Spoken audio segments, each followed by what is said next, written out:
Yeah. What's good, brother? Good pimping, middle of the week, hot fucking vibes. Yeah. Jesus Christ. You ain't lying, though. You ain't lying. Shit. Yes. Get this open real quick. Tanya, first in the building, as always. Much respect. Much respect. I'll go ahead and share this with a couple people. Yeah, so Kingdom Bros here, Tanya might be double booking herself tonight. You know what? I appreciate it, man. I think last time she told us, you know what I'm saying, she got either the iPad and the TV or the phone and the TV. I appreciate it, man. She's working it out, man. I appreciate it. It's not easy. It is not easy. That's a fact. That's a fact. All right. Just gonna send. Oh, I almost sent it to David. Look at me. Oh shit! All right, you could have got it.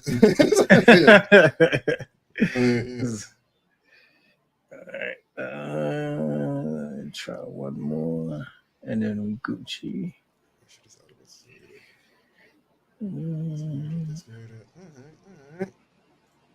Oh, listen, man. I know it's early. A lot of people ain't getting it, so I'm gonna talk to you before the bastards come. Listen. What's up?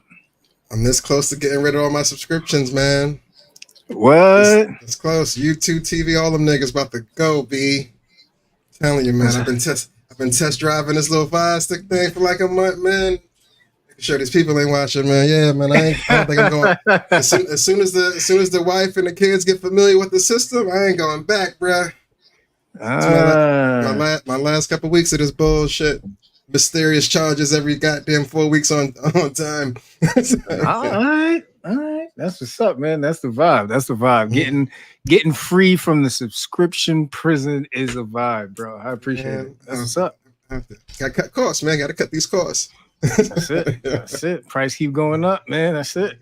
Don't even get me started on the supermarket runs. Like, you go there with a $20 bill, you wasting everybody's time in the house. Like, you know what I'm saying? Like, he said, I'm just going for milk. You ain't got enough, man. You ain't got enough. Oh, yeah, it was funny. I went with my wife up to Flatbush because, you know what I'm saying, like these boys be growing, man. You know what I'm saying? This boy's growing real fast, and you know what I mean, he's getting ready for school and he's putting on a damn sweatsuit. I'm like, bro, it's like 90 degrees outside. Where you going? He was like, my shorts, man, like they either in the laundry or they don't fit. I'm like, all right, fuck it, we gotta go get him some shorts today, right? So we walk up to Flatbush, get him a couple of shorts and whatever, and we're walking back and it's food bazaar. So, you know, the wife is like, yo, let's go grab some stuff so she can make something for dinner. We go up in food bazaar, bro. And you know me, I'm not really in there. So I'm just picking shit up. You know what I mean? And I go to pick up the pack of fruit that they have, bro. That pack of fruit. She was like, you see the price? I was like, yep. I was like, this is it. Like, we gotta make this laugh. Like, I'm out here slicing these watermelons like extra thin. He said, hey, small bites back there, small bites. The hell you thought this was? Yeah, man. You're gonna start learning how to grow fruit in your backyard now. Like, yo, it's like big facts. Putting these TikTok videos to work. Like, yo, so this is how you grow strawberries? Interesting. Like, you know what I mean? Yo. Like, yeah, it might be time now, man. It might be time. I'm telling you, it's not even watermelon cubes, man. We're talking shavings at this point. It's like let it sit on your tongue for a bit and melt. Like, I don't know. He said, we don't chew on this watermelon, son. We let it dissolve on its own right. Like, all right. I see the vision. Right. Yeah, but you ain't lying, man. Prices is crazy. Stupid, man. Shit, end of June. Good week here. Sis is in town from out of town. You know what I mean? She's up here for the week. Can't wait to go see her one more time before she had out over the weekend. But yeah, man, siblings back in the New York / tri-state area. Like, you know what I'm saying? So it should be cool, man. It's gonna be a dope weekend coming up. Nah, yeah, definitely. Shout out to all the graduates. Can't wait to celebrate this weekend for sure. Shout out to Sanaa. Shout out to all the graduates in our family and extended family, man. If you got a graduate in your family, man, congrats to them. Shout out to the village that's around them supporting them, man. We appreciate you all. And while we're on the topic of shout outs, man, big shout out to Ramel and RD Lee Capital, man. breaking into the movie business with the Red Dog Unit documentary, man. This is big business, bro. Big business, man. I gotta work on my Denzel now, man. See if I could get in one of these Squirrels movies. Like, you know what I'm saying? Like, hey, man, y'all need an extra just walking by in the back, nothing. Hit me up, man. I could do that. But the Red Dog Unit joint, it's gonna be kind of crazy because I heard rumors about it. Never really seen a real story about the cops that just didn't care about the law. You know what I'm saying? Yeah. But yeah, it should be super dope though. And if RD Lee got his hands on it, I'm pretty sure it's gonna be something to watch. So I can't wait to chop it up with him about that. Yeah, for sure, man. I think it stood for run every drug dealer out of Georgia. Some wild shit like that. It's got some wild connotation to it. To your point, we're gonna get more information from the boss himself and bring that to the table to talk about it before it releases, man. But big news, man. Big news. All right, stay busy, man. It was funny. I texted him the other day, said, "Yo, whenever you got a second, just give me a call." 5 minutes go by.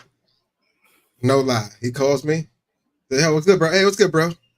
Tell me to hold on. I was on hold for like 7 minutes, then the phone just disconnected. I'm like, nigga really had 1 second and hung up on me. I was like, I gotta stop being more specific with this brother. Like, it's like, when you got 7.5 to 10.5 minutes, man, call me back for real. Like, you know what I'm saying? He's super busy all the time, man. Yeah, that's crazy. When you got a second, it's like money, and then it get cut off. It's like, I guess I gotta call that man back. Like, you know what I mean? Yeah. Mm-hmm. Definitely, man. So yo, man, this past weekend it was really cool, to have like a relaxing weekend. And the wife and I, we started to take salsa lessons, right? And granted, she grew up in Puerto Rico. She has the foundation already. Me, when I'm off that Henny, man, I be thinking I'm like the dance fever out here, but it's different to take professional classes, man. So I'm glad she thought of it. We were hyped to do it. So we go. So now it has like different levels, right? Of course, beginner, intermediate, professional, all that other stuff. So we think we're intermediate, right?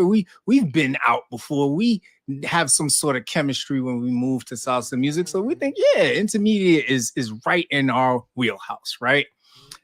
So we get to the front desk, bro, and the lady that's checking us in is looking at us and she's like, "Have y'all been here before?" And we're like, "Nah," you know what I'm saying? Like, we saw the advertisement. It says that we can register, 10 minutes before, whatever. We're here. What's up?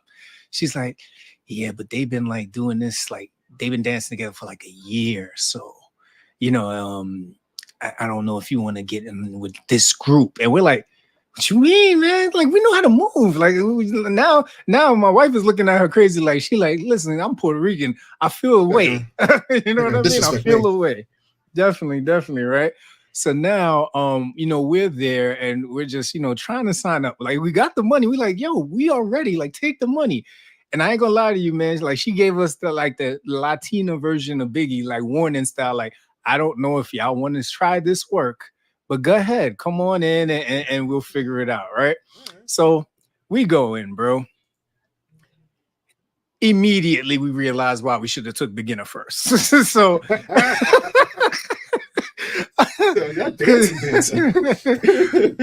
so what they do is, they put on the music, and of course these people, like she said, they've been doing this for a year, bro. So the minute it comes on, they're going over the steps and the shines and all the different things that they've been learning for a year. So me and Shay looking at them and we like, man, this ain't nothing. We grab each other, we start dancing. Man, there was people doing all kinds of turns and steps and in sync, and we was like, oh no, like this this is gonna be different. So at first, she's going through the steps, when you're on your own, you know what I mean? So like the basic steps, side steps, cumbia step, she's going through all these different things. And we are just like, we're trying to keep up. Like in our minds, we're moving, but we don't look like everybody else. Like, you can tell we were new. Speed is different. You know what I mean? So then it came time, to be in couples, right? And there were more leads than followers. And you know what I'm talking about when I say that, right? When it comes to salsa, right? Yes, so now there was more, leads and followers. So I didn't know that when she said rotate, it meant go to the next person. So yeah, I didn't know that, right? So me and Shay, we stuck together. The guy came. I'm like, "The fuck you doing, man?" Like, you got fucked up in some salty shoes. Like, you know what I mean? Like he's about to get his ass whooping some wingtips, man. So I'm looking at him. I'm like, "This is my woman, man. Like, back off." And he's like, "No, rotate. Like, there's, switch." I'm thinking, say switch then. Like I wasn't ready for rotate, man. I rotate can be used as a move. You know what I mean? Like, we did that. That's exactly what we did. We switched sides and all that, and then the guy was standing there. You know what I mean? So now, on top of it, it was a sauna, bro. So I ain't gonna hold you. Like I probably danced with like 4 more different people, and I tapped out. I wasn't ready. I needed the beginner, man, because it's different. It's different when you out there and you got some, some liquid courage in you and you can move. I've always had respect for people who do, who are really good at salsa. And I always said, I will never disrespect the craft. After about 4 chances, I sat down. I probably got up maybe twice more to dance with Shay. But then after that, I just went for a walk to the corner store, man. I went and got us a water. I was her water boy after that. I was like, yo, whenever you ready. He said, I got ice, baby. I got some ice if you want some ice. Yo, I kid you not, bro. I kid you not, man. But you can't underestimate the beast when you think you might know something. There's always more to figure it out. But yeah, man, these new classes, man, beginners there for a reason, man. You gotta respect it. You gotta respect the levels. Absolutely. That's what's up. But now that you've seen it, you ready to go back for the beginner next time? Like, so what we've started doing now is looking at a lot of the basic step videos on YouTube, and I'm finding that since Sunday, just constantly, going over the basic steps, going over some of the side steps, getting that rhythm together, it's going to help us in going into the beginner class. Because then from there, it'll be about, learning the different moves. They had like about 20 something different moves on the board, Kenny. Like it was like playbooks just sitting up there. I was like, what is that? It was. I pray the beginner class got less plays. You know what I mean? Like it was like 20 different moves, steps that you could do. And I was just like, oh shit. So it was funny, man. And let me tell you something. It was a sauna in there, bro. Like they gotta invest in either limiting the amount of people that's in that studio, or they gotta get stronger fans or stronger AC. It was at least, and babe, you can correct me. I know you're in the chat. It was at least like 20 something people in there, bro. 20 something people. And a 15 by 15 making it happen. Bro. You know what I'm saying? We talking about mirrors. Yeah, we talking about 6th Ave, not too far off from Atlantic Avenue. Okay, so it was fucking it was hot in there, or Flatbush, whatever the fuck was over there. Yeah, man. But we got through. We got through. It was Congrats, all right, man. It takes a lot to step into a world you don't, really know, but willing to figure it out. You know what I'm saying? But shouts to y'all, man. Shouts to y'all. That was nice of y'all. Yeah, shout out to the wife for thinking about that. It was good exercise and a hell of a bonding moment, man. So I definitely loved it.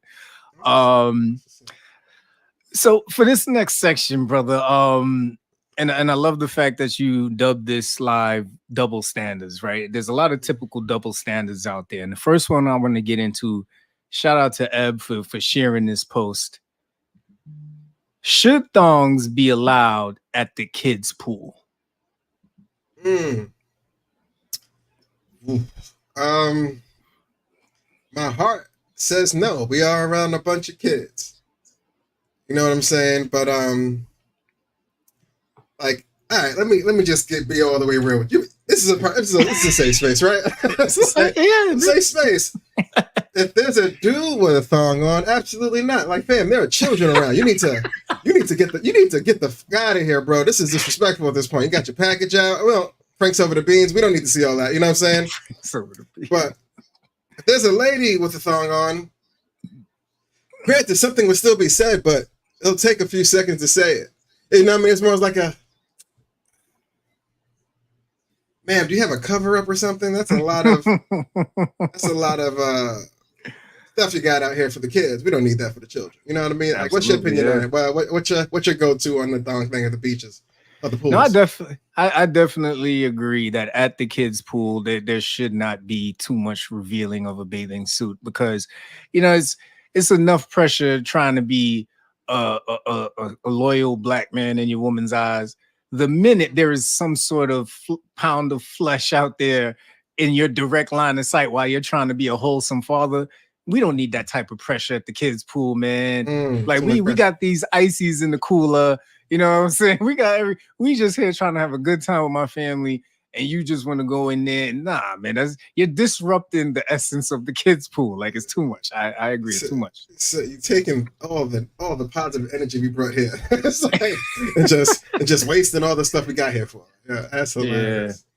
Yeah, I got a curveball in for you. Like for men, we got a way of doing it. For women, we got a way of approach. What if an elderly person stepped on the beach and they thong on some fucking shit? Talking 80 and up. I mean, the beach is different. Are you talking about like a kids pool? So the kids pool, man. I don't know. The beach is a little different. You know what I mean? Okay, beach is beach is a public area. If we're talking about the kids pool, if grandma got a thong on at the kids pool, I got questions. I got a lot of questions.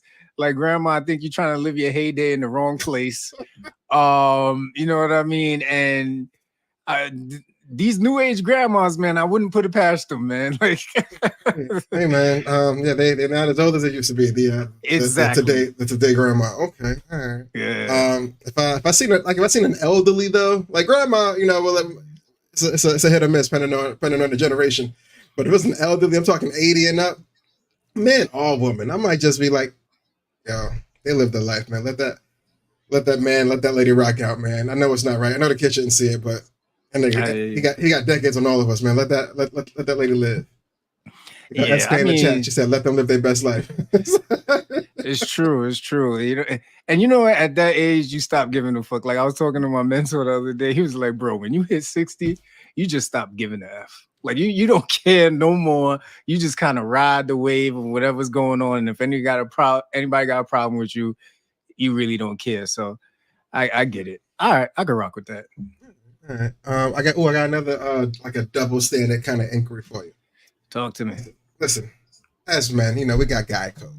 You know what I'm saying? It's not a spoken about. It's never a class you got to attend to refresh up on your man code license. It's just something we all got in us. But if you see a friend's partner out, you stay quiet. But if you see my partner out, what do you prefer someone to do?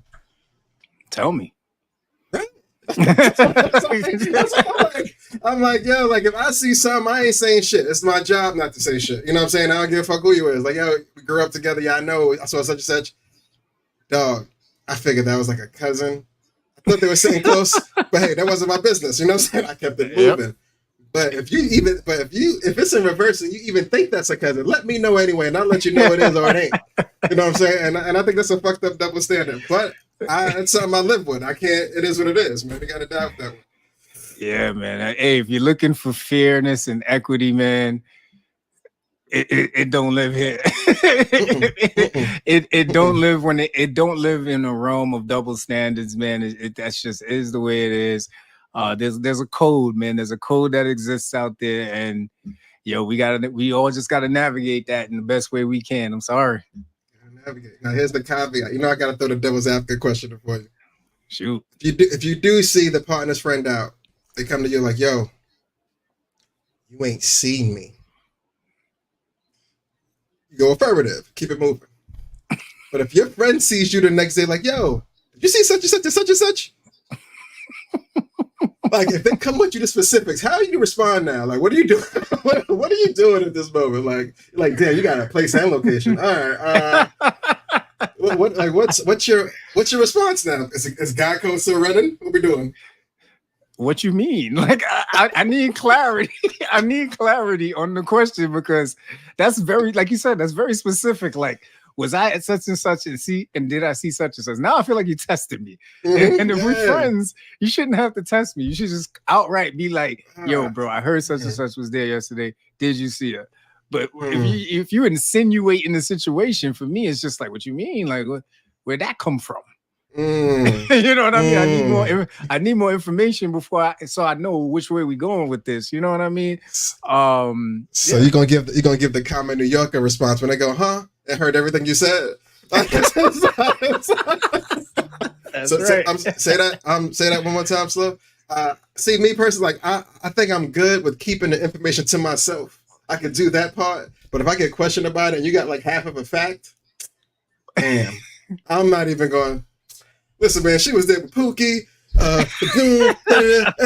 I ain't know none of them niggas, man. And I was gonna say something, but I had to go because I wasn't. But so what happened with that? Like yeah, I'm cracking early. See, my thing is, I don't know if my fear is that they're joking. Because somebody run up to you and be like, yo, man, I heard my girl was out at such and such being a little thotty thot. And then you do what you just said, right? Like, yo, fam, I didn't know how to tell you this and blah, blah, blah. And they be like, my nigga, I was just joking. What you mean? Like, she was really out there being a thotty thot? Exactly. Now I got that same face you got right now. I'm like, oh, you ain't know. Oh, I meant light skin Keisha, not your Keisha. Nah, whole nother, you know what I mean? Like, damn. That's okay. Gotta be careful, man. Gotta be careful with them double standards. That's a fact, man. That's a fact, man. Gotta be careful. Gotta be careful. So I got you got one more here, right? I see one more little one more for the double standard thing. Body count. Listen. For men it's a number, but for women, why does it feel like an obligation? And as far as like, it's like, hey, what's your body count? It's like, who wants to know? It's like me. I'm asking right now before we get into a full-blown relationship. Is it we're talking 10s, 30s, 40s? I don't care. But are there 3 digits there? Like, you know what I'm saying? It's like, you know what I'm saying? Like, you don't want to know because, hey, your past is your past. And the present is my gift, right? Haha. Write that down. But, like, why is it such a big deal if a body count is higher than the norm? Yeah, I don't know. I would never ask that question. I'm sorry. I believe that you had a life. It's ridiculous for me to think that you should have done anything that meets my requirements in regards to your body. Now, does it have residual effects with me if you were reckless? Yes. You know what I mean? But I think that's the risk. I think that's a risk that we all take, right? We get with someone and we cross our fingers and get it in. So I don't see me asking that question. As far as why I think it matters to some people, I don't know. I think they have past traumas with people who are just promiscuous, and it has become a requirement of their dating standards. I don't know. It's a good look at it. All right, because some people, like, first date they do ask, and some people on first date don't answer. So then there's always that weird gray area of, am I dating a friend or a follower? Like, I need to know. Like, you know what I mean? Like, but all right, good to know. Thanks, my brother. Appreciate your time on the double standard joint. A lot of weird stuff. No doubt. I see Mrs. Lee. Yeah, I agree. Past is the past. If you clean, see, that's a strong if, man. You know what I mean? That's not even to an impossible if. Like, that's if you're clean, I'm not even sure which way that goes. I know, right?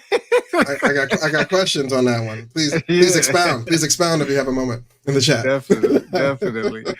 So while Mrs. Lee gives us that detail on if you clean, I was watching Paid in Full the other day, man, and it's that scene where Mitch is meeting up with Rico, and you know what I'm saying, they about to get back on the street. He just needs to get the money for the ransom for his brother.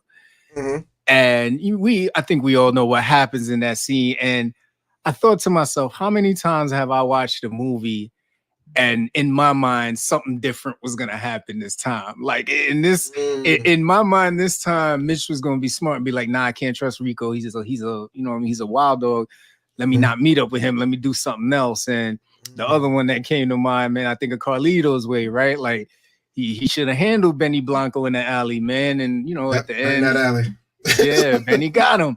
So I just wanted to bring that question to the chat, to everybody, and to you, brother. Do you find yourself watching a movie and wishing something different happened? And if you know that movie, please tell me which one it is.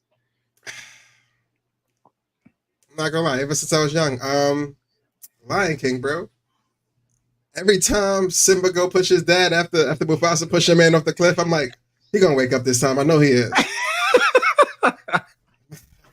My man never wakes up, man. It's hurtful, bro. It hurt as a kid. It hurt me watching as an adult. Like, you know what I'm saying? I thought they made some remakes on this one. I thought they got up and they killed Scar as a unit, like something, like, you know what I mean? But must have been another reality. But yeah, man, I said Lion King for sure, man. That shit still hurts. Yeah, man. Yeah, and it was so funny. Like right after thinking about all this, there was like a similar joint online, and they was like, how many times I wish Ricky would have zigzagged in the alley instead of just running straight. Yo, he had football moves. He was a running back, son. To this day, you gonna run a go route up an alley right now, my nigga? Like, and nobody it's like, yo, like, how many bullets go straight, my G? Why would you anything? Like, you're not even gonna fake it. Like, nigga, at least hug the wall. Like, you know, he ain't do nothing. None of that. That's a fact. Stop, drop, and roll, juke move, anything, man. Worst case scenario, he probably still would have got caught in the leg. But hey, man, you probably would have got a little further because homeboy would have had to keep trying to adjust his sight. So yeah, that'd have been crazy. And hey, listen, man, a leg hit, you can still go and coach, Rock G. Like, hey, we know you can't. We know you ain't got that 4-5 in you no more. We all understand. But you can still teach us some moves in slow motion, man. Like, you know, you still got a life to live after that. Boy ran straight, got. What just you see the movie, but sad shit, man. Definitely. So before we shift over to our favorite healthcare segment, man, Jada Cheeves was on $1 Million Worth of Game, and they asked her would she date a man who had less, and her answer was no. She gave her version and her explanation of why she felt like if a man has less than her, then it's almost like he's going to be using her for what she has or try to make her feel less than. So I wanted to bring that here, and I know I'm going off the docket, but you know how we roll, man. Freestyle sometimes. We got time. I wanted to bring that here because I know we have a very diverse guests here, and just to really sit with this thought of, would you date with someone who makes less than you? And it's funny, that's back to the double standard. It's like for a guy, they probably wouldn't care because the guy kind of comes with the whole. And no, I can't speak for old men. Me personally, you try to come in with being the provider, the protector. You try to keep that role as the male in the relationship. So her having less doesn't really hurt your aura in that sense. You know what I'm saying? If it was the reverse and she had more, that was like a win-win. Because you still got the mentality of trying to be the protector, but now you ain't got to have the pressure of being a provider. Like, you know what I'm saying? Like, you try, hey, say, hey, I paid the phone bill. I know you got the mortgage, but it's all, we good, right? Like, you know what I'm saying? You know what I mean? She's just a boss, what you going to do? You know what I mean? But it's funny, as vice versa from a woman's standpoint, I can't speak for women, of course, but I understand why she may want to be taken care of, but I do kind of look down on her if she can't open up her eyes to see that it's more things than money in a relationship. If he may not have more than you financially, he may have more than you in a lot of other areas that he can help you in. And it's supposed to be a peanut butter jelly, a yin yang kind of thing. We don't have to have the best of both sides. You should be able to compliment me on a couple things. But I see a point, but I disagree with it. I agree too. And I totally understand everybody has different experiences with dating and finances. So there may be some residual history where it's like, nope, I'm never dating somebody who's not on the same pay level or above anymore, because there's just certain things we can't do and they don't understand, and it could lead to issues. And I think, if we do any type of research, right, a lot of the studies show that one of the main causes of divorces is finances. I think personally, it all depends on our relationship with money that will trigger that thought process, and then how we're picking our partners. I feel like nowadays finances is at the top of a lot of conversations, and depending on what people have been through, it can make someone about face if they see someone who doesn't understand the value of money, how to manage it. Because if you're already coming into the situation thinking about investing and starting a business, or you're already like 10 steps ahead of this person, I can understand how the conversations and the understanding of what you do might be a little confusing, and it may be like this is a red flag. But I agree with you in regards to if I was single, would I date someone who made less than me?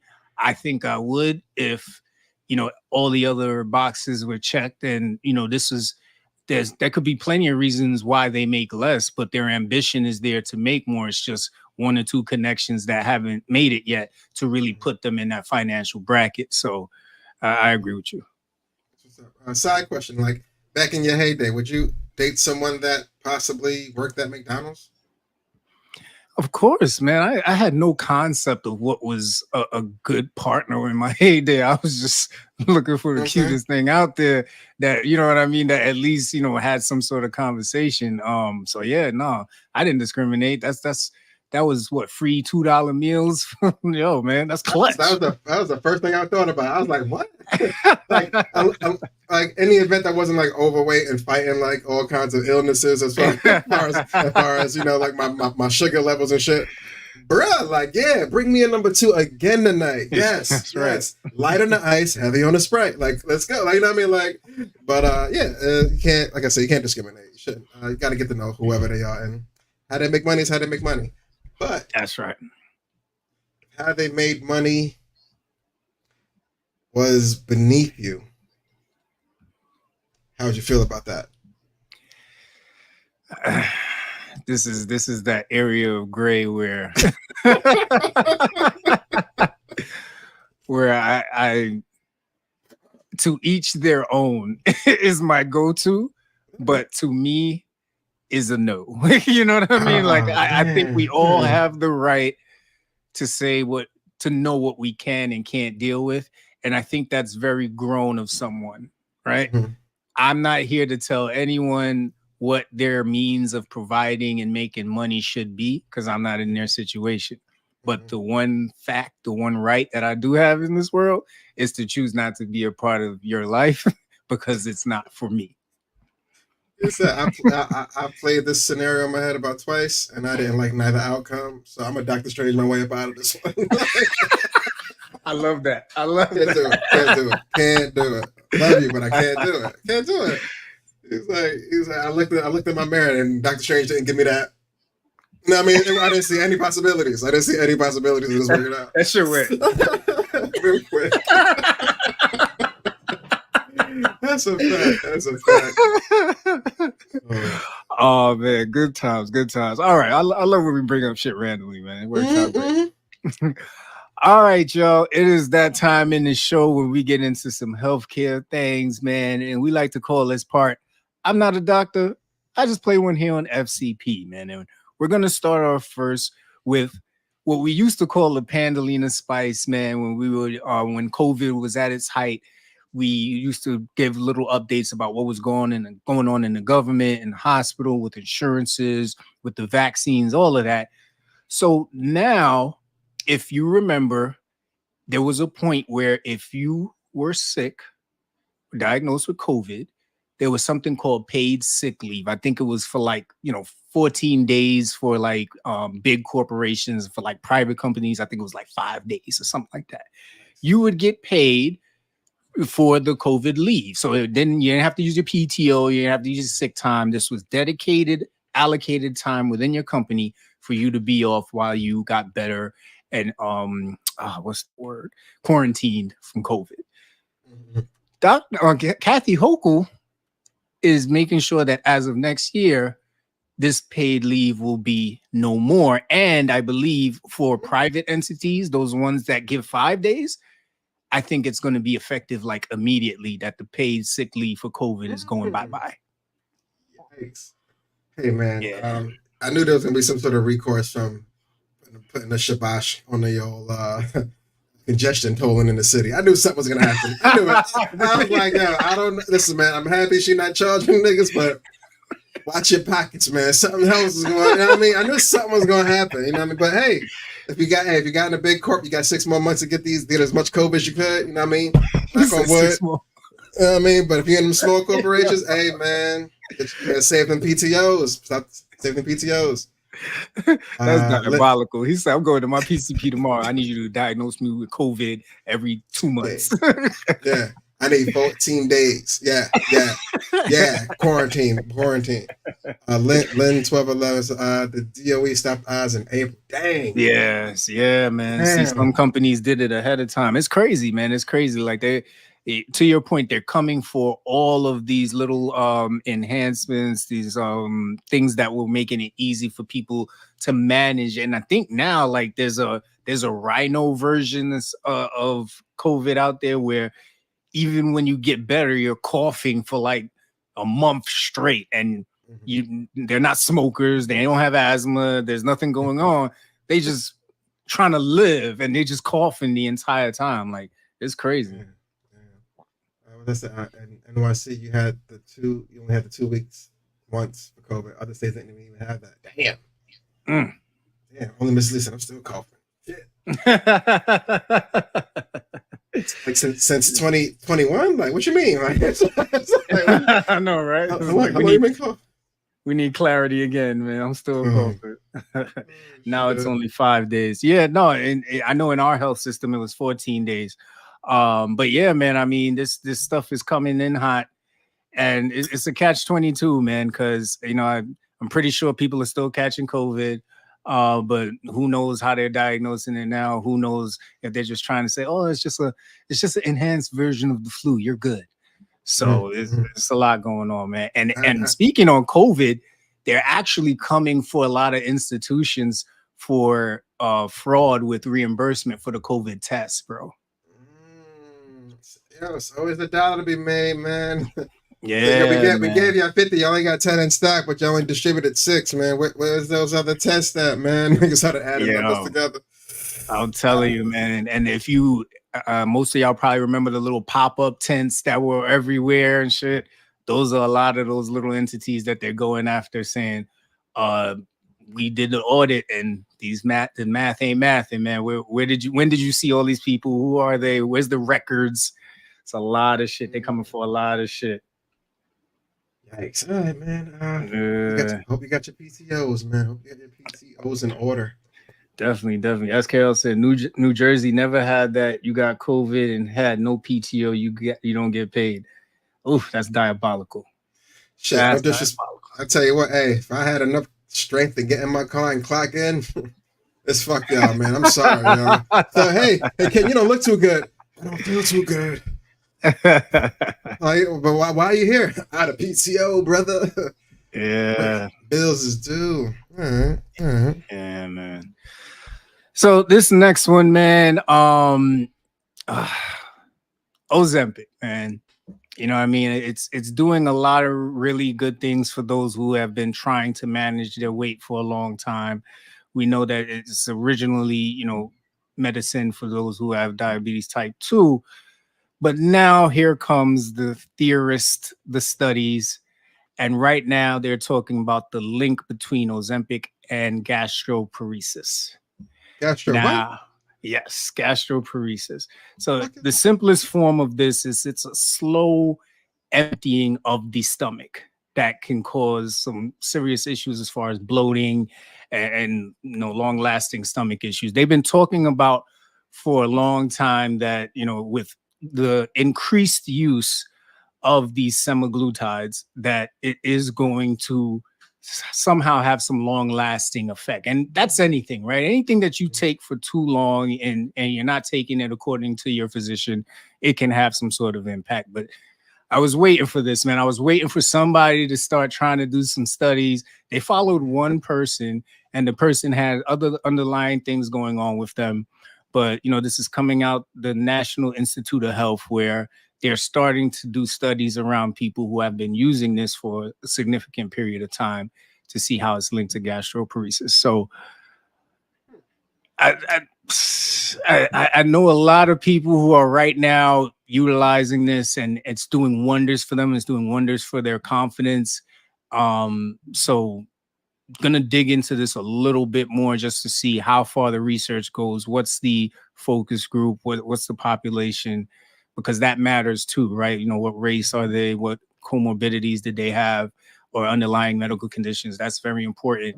But it starts, bro. It starts. On a selfish note, listen, man. I've been reading on this Ozempic, man. I've been seeing these celebrity photos, these 10 days apart photos with nigga big, nigga small. I might need a quick 30 to 40 pounds off. You know what I'm saying? I might, just throwing it out there. Just let me know how the Gasparesis goes. But yeah, man. After Thanksgiving this year, if I don't see no shake, man, I'm gonna be a new guy by New Year's, my brother. The Kenny, you getting slim? Damn right, damn right. Now the thing about this is gastroparesis is also like a well-known long-term, adverse effect of diabetes. So it's almost like, do I stay obese because there's nothing else helping me and eventually get some other, illness, or do I explore an avenue that can help me and guide me, and I just manage my dosage? So it's always something, man. Always something. Can't win. Can't win. Listen, man. Juneteenth was last week. It's been a hell of a good week for a certain amount of people, but in the rap game specifically, Kendrick Lamar is having a week of weeks. You know what I'm saying? He was able to unite all kinds of gangs on the pop-up show. Please, my good man, have you seen the show? Yes, I did, man. Yes, I did. What's your thoughts, man? Talk to me. It was amazing. Kendrick has shown that he's not just an amazing lyricist, but he's a man of the people.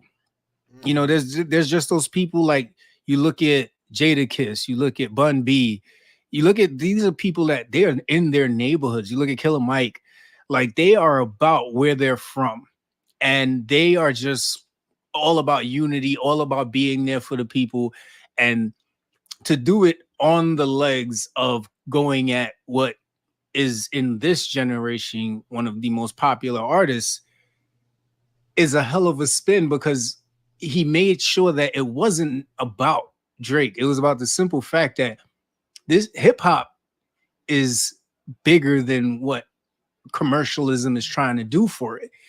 And he's taken his platform to unite gang leaders, people who probably would have never spoken to each other ever, to be all on one stage, to bring all of those stars out to just see that, and then to do it on Juneteenth. I mean, timing is everything. For you young kids that are really just trying to get into anything specific, timing is so important. You have the best talent, the best song, the best dance move. If you do it at the wrong time, it's gonna fall flat. And Kendrick, he hit the mark with this one, man. Performance wise, it was just him up there. No craziness. It was just him, and then after that, it became like a block party on stage. It was beautiful. Super dope. Boy. Yeah, Nike Shocks on. I'm like, he bought a whole Tupac fit. Oh, this boy on.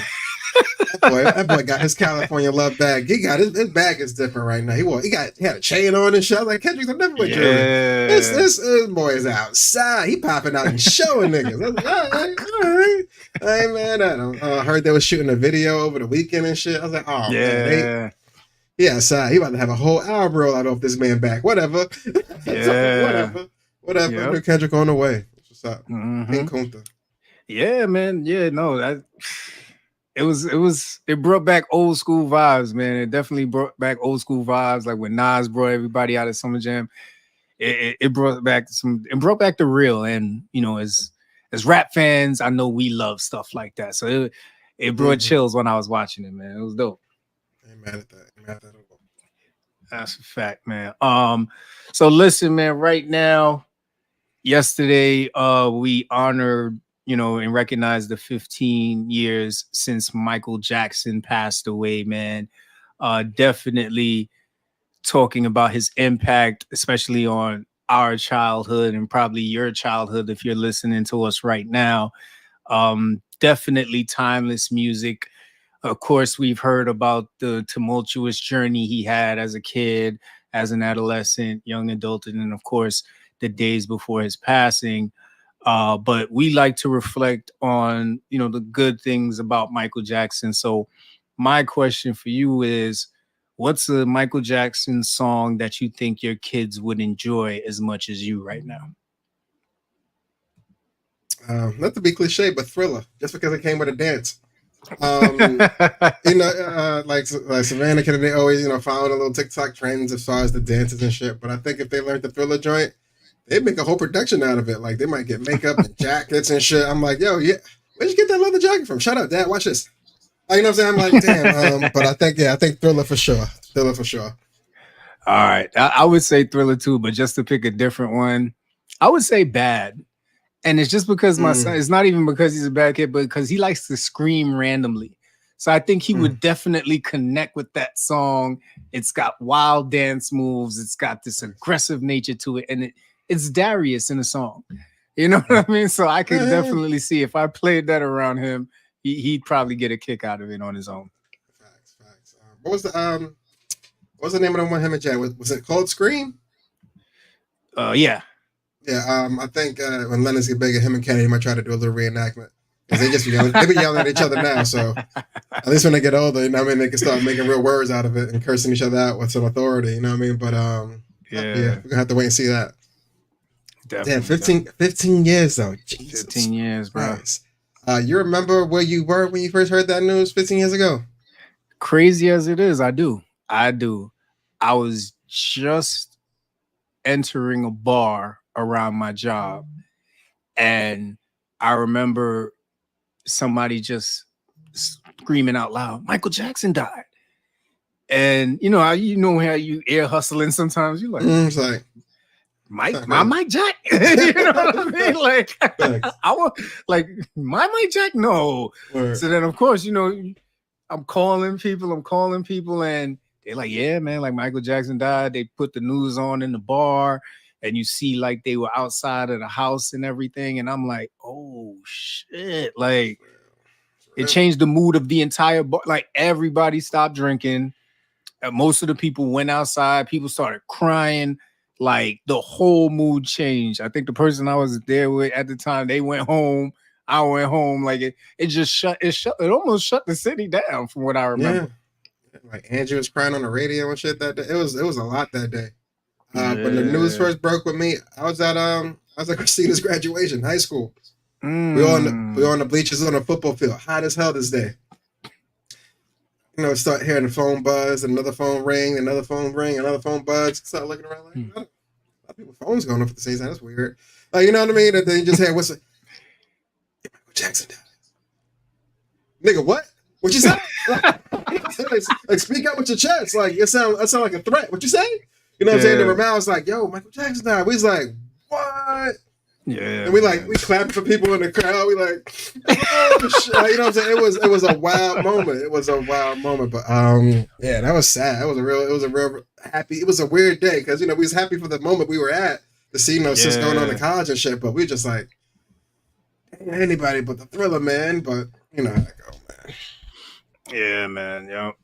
And of course, with more somber news, man, if you're not familiar with Roy Jones Jr., he is a very famous boxer. His son actually died by suicide over the weekend. And, it's tough, man, because we are in, Black Men's Mental Health Month, and Health Month is really just focusing on where we're at mentally, physically, and hoping that we're in a space where we can really feel at peace and feel like we have some sort of purpose. So anytime you ever hear of someone dying by suicide, it really just, it takes me back to our conversation with Amrita and really diving into the thought process and the process of dealing with that grief. So definitely want to send any type of condolences to, Roy Jones Jr. And of course, anybody who is remembering anybody who may have died by suicide. And I think you put a perfect line here, man. So I'll let you tell it.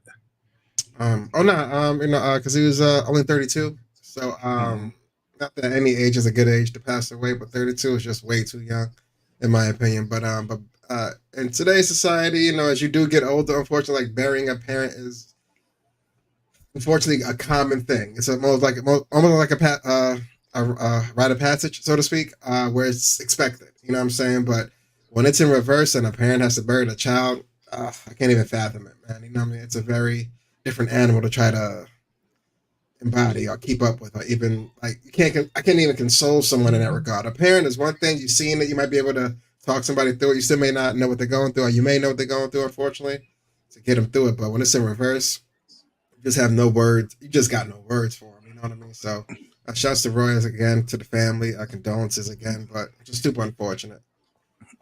Yeah, man. And we did a really, really good episode around suicide awareness.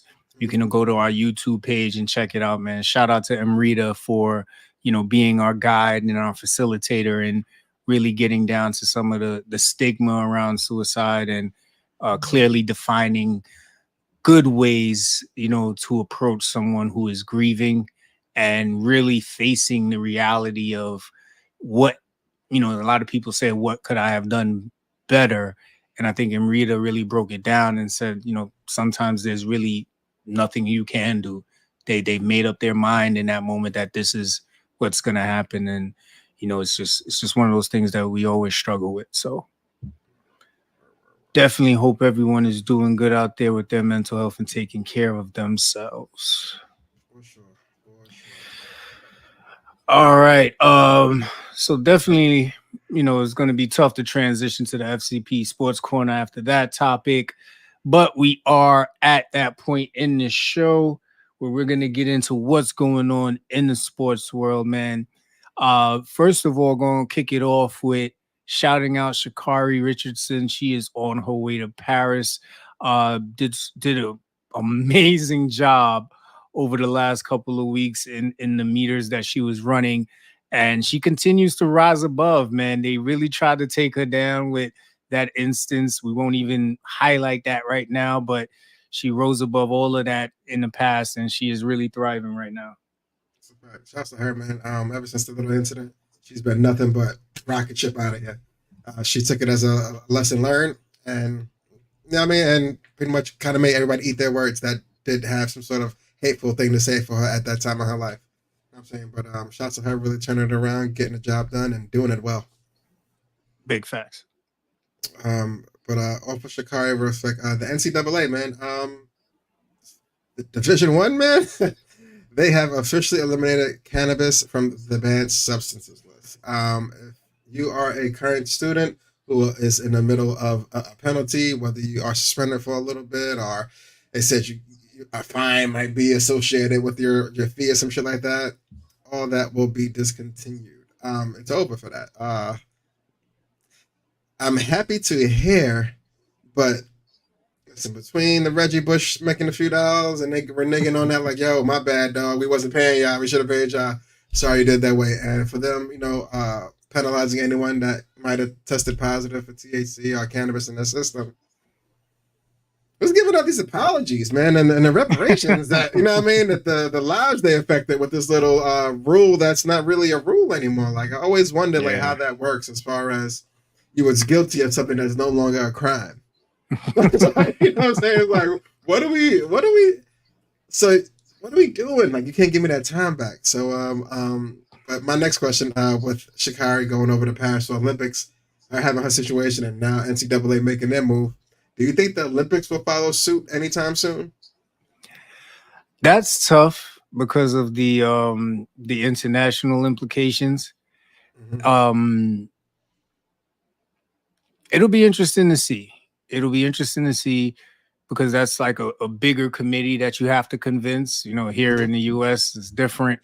So yeah, it'll be interesting to see. It all depends on. Look at what just happened with Brittany Griner in Russia. You know what I mean? She had a little hashish on her, and look at all she went through. So, yeah, I don't know how the rest of the world is going to react to wanting to remove cannabis as a ban. I know Michael Phelps gonna be like, "Hey, man, I'm telling y'all, you're gonna be just fucking fine." Like, you know what I'm saying? Like, I got the goal to prove it. Some of these are post THC, a lot of these are after, before. You know what I mean? But it'll be fine. I don't know. That will be dope though. We'll see if it ever comes to the forefront. Definitely. Then over in the WNBA, man, these rookies continue to show out, man. Angel Reese had an amazing game the other day, man. 25 points and 16 boards in a comeback win against the Indiana Fever. This girl is on a roll.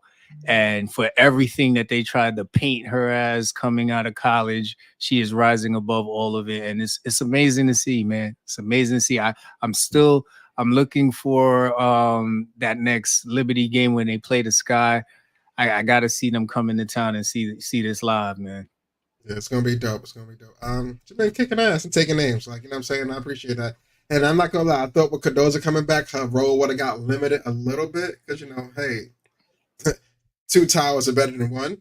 You know what I'm saying? But she's been able to kind of ride the ship, and it felt like it almost helped her as far as that. You know what I mean? Taking a little bit of attention off of her because they got another big they got to worry about down there. But she's been doing nothing but shining since. Yeah, that's a fact, man. It's always so cool when they show the clips with them like high-fiving, because then we flash back to when Cardozo was in South Carolina, Reese is in LSU, and it was all out war. It was all out war, but that definitely shows you that they're just ready to work together. You know what I mean? If they're on the same team, God forbid you're on the other end of those two, right? And then just moving over to the Liberty, man. Sabrina, aka Sabrina Ionescu, she was named the Eastern Conference Player of the Week, man, averaging like 25 points, like 8 assists. This girl, she's been on a roll. Unfortunately, the Liberty couldn't get it done last night against the Lynx for the Commissioner's Cup. But say that shit. Yeah, man.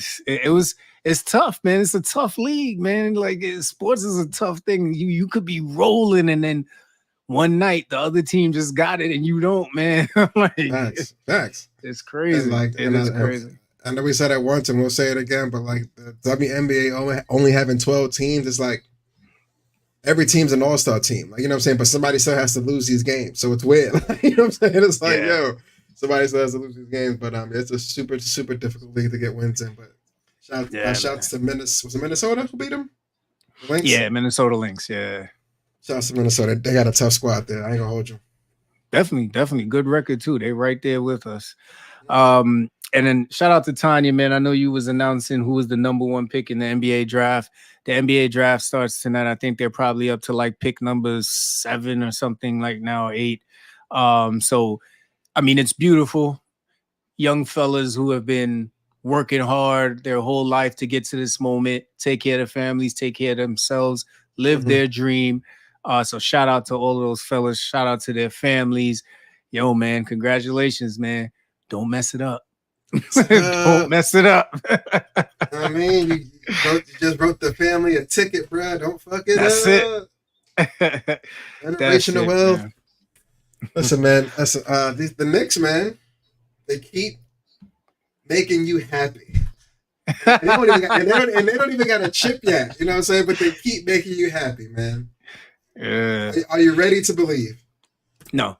I'm sorry. Man. I'm sorry. Listen, what Kenny's referring to is the Knicks made a big trade yesterday, sent a good amount of picks over to the Brooklyn Nets for Mikal Bridges. The significance of this trade is now they are officially the Nova Knicks, because with Jalen Brunson, Dante DiVincenzo, Josh Hart, and now the addition of Mikal Bridges, they have now officially unified the 2016 Villanova team that I believe won the NCAA championship in men's basketball. So this is going to be very interesting. Very interesting.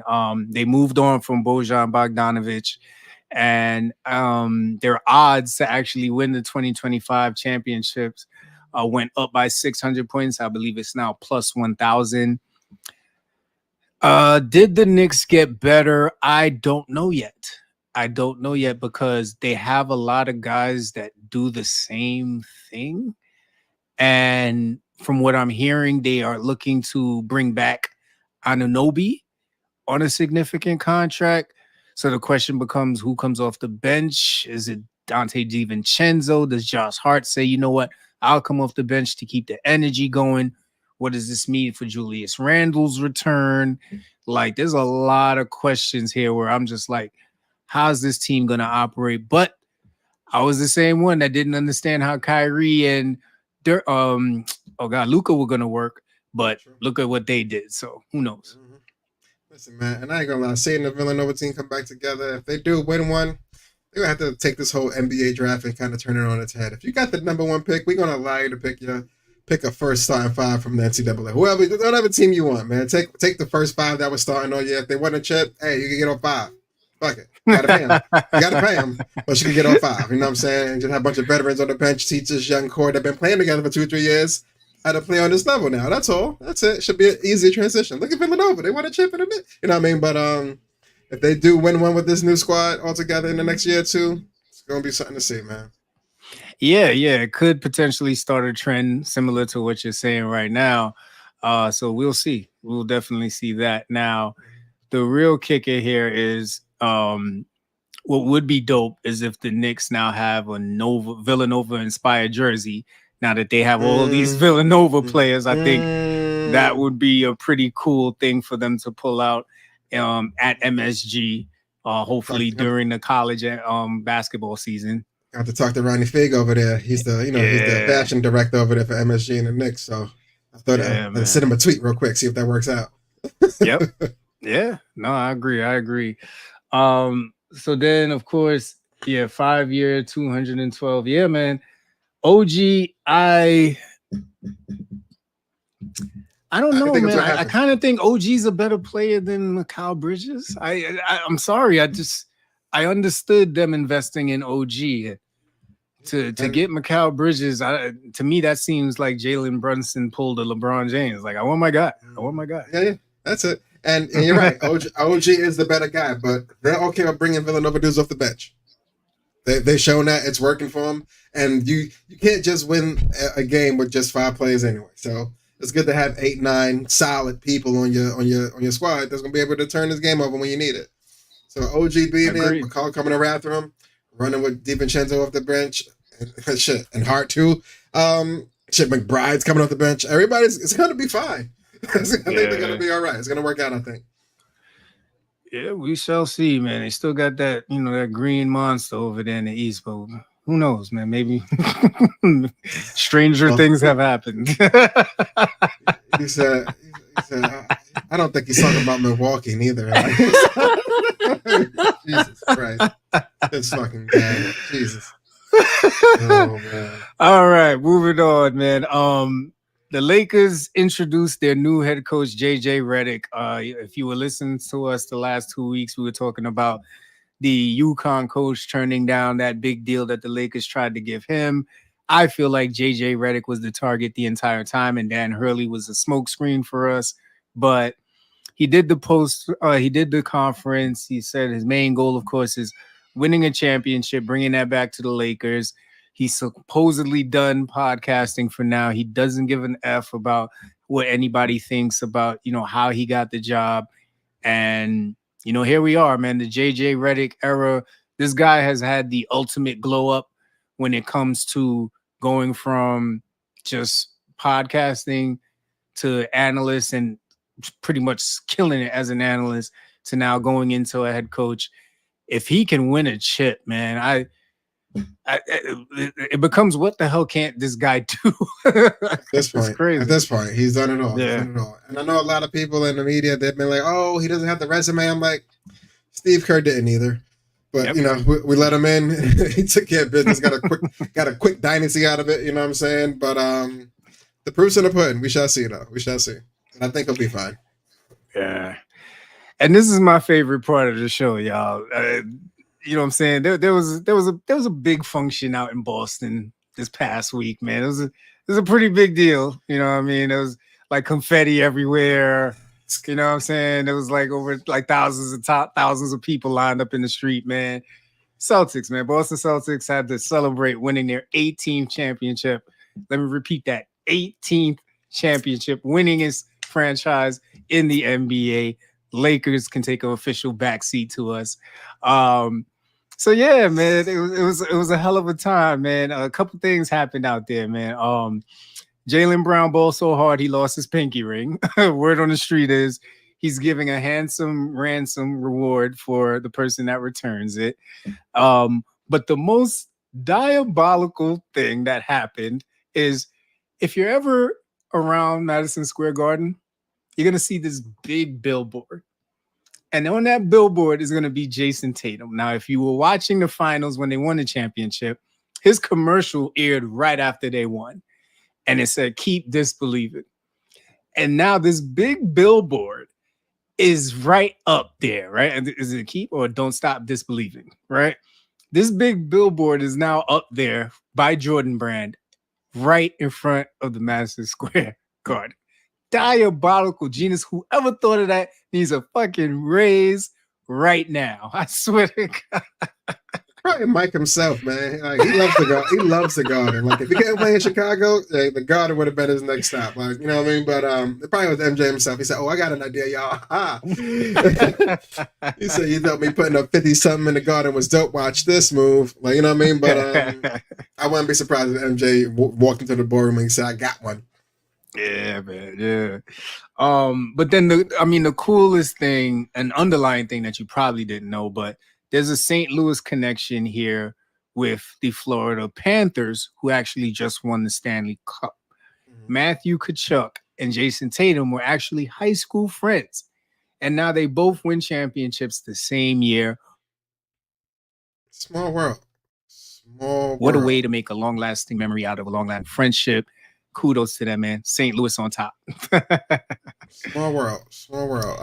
Yeah, man. When to stick together. All right, so we're going to transition over to TV shows, movies, music recommendations that we have.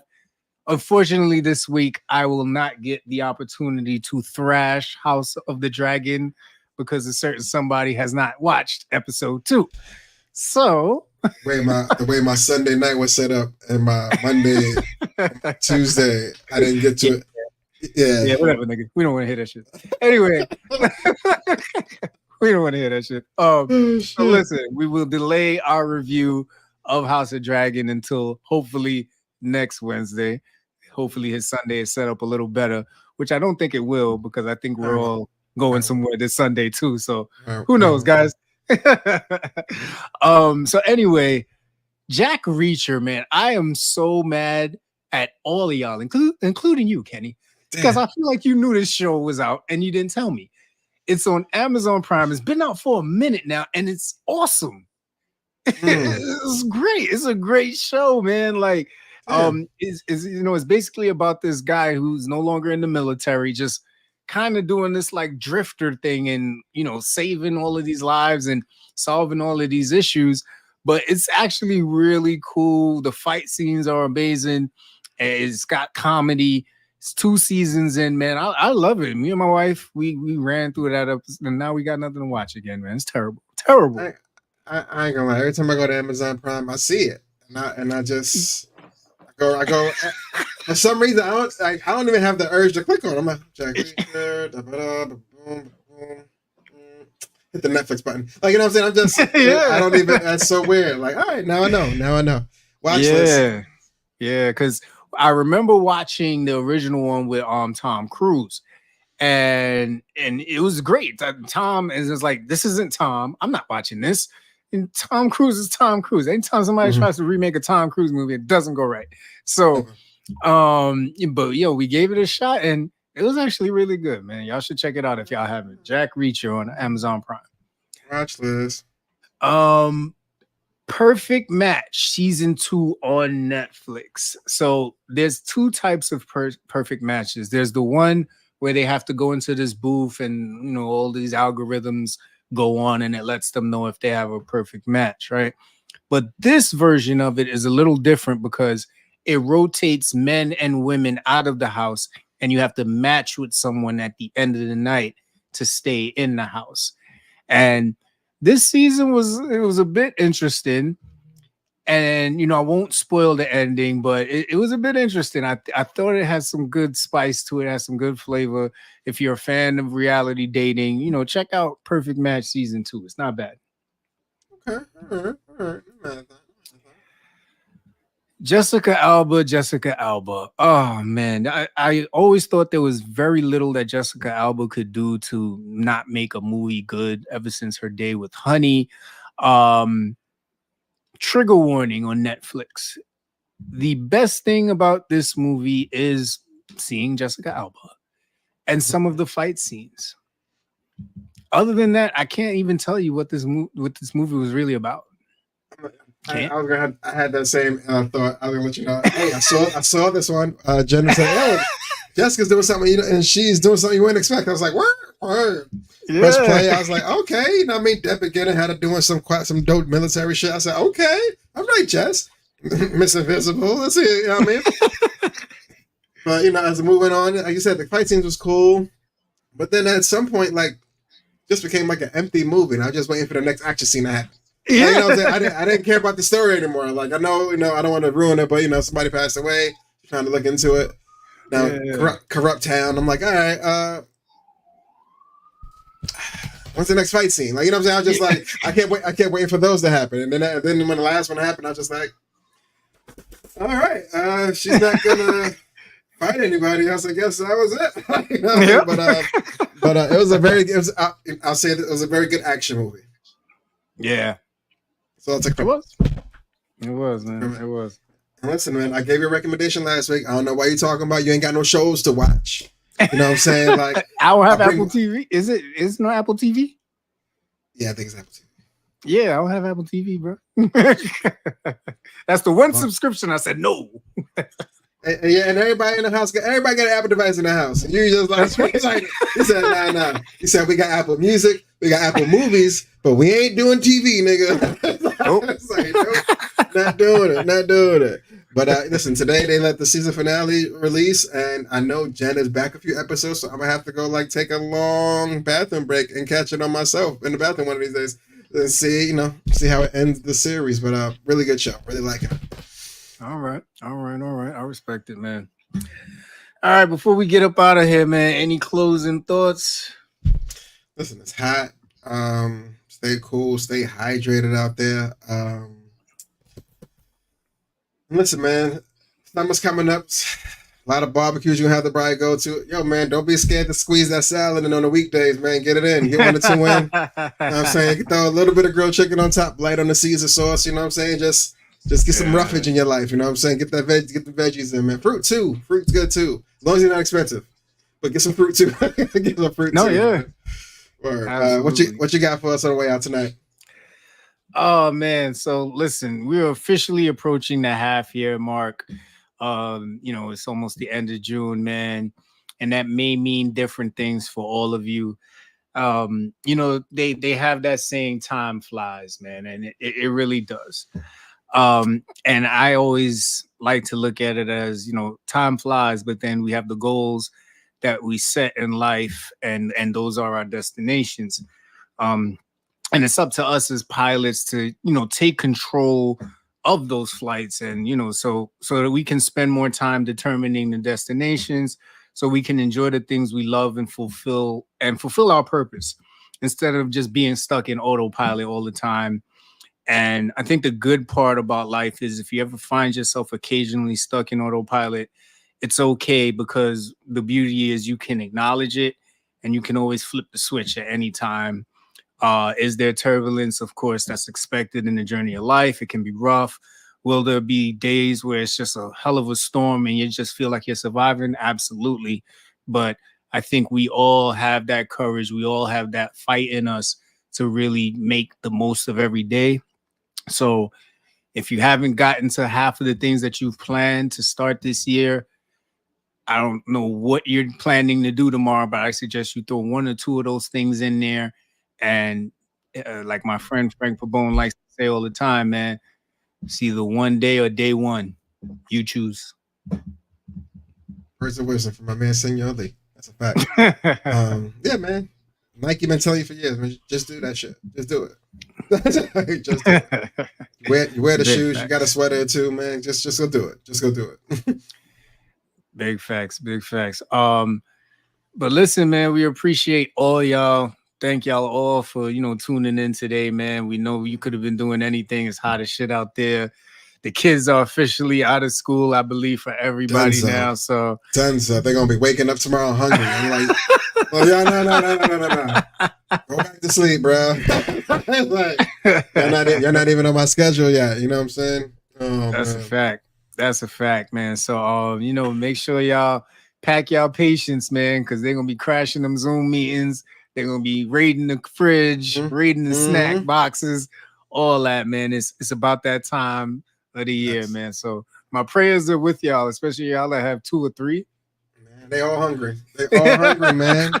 And me and the wife was talking about getting the fingerprint lock for the pantry. It's like, we can't let them in no more. Like, we got to do something. We got to do something for the fridge too, man. They just juice just be evaporating. Like that's it. That's it. That's oh it. My God, man. But as always, man. Always a pleasure, man. Happy Wednesday, everybody. Yeah, man. We appreciate y'all. Good night.